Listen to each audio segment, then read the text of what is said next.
Federasaun Kabaddi mudar modalidade desporto ida nebe existe ona iha Timor-Leste iha tinan rihun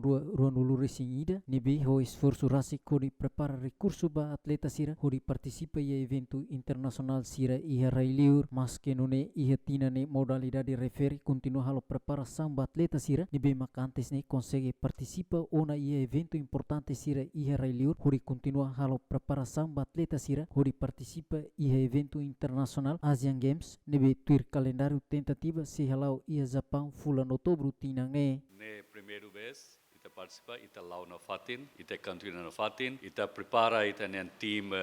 mane o team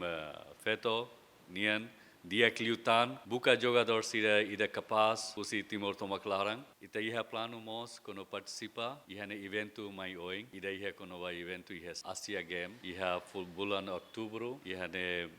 Japaun ita plano kono va kabaddi mos tengitama o ita plano kono participa evento ne. Presidente Federação ne reafirma iha tempo badak Federação se continua halo seleção ba atleta sira nebe makiha prestação dia kodi prepara ba participa iha evento internacional refere. Agora ne atleta ne mentena fatin da buka hela atleta fong sira fiziki ida dia anesan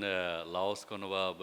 depois ita halo regra sira kono seleção nian atleta fong sira nian ida bele consegue kono bele ba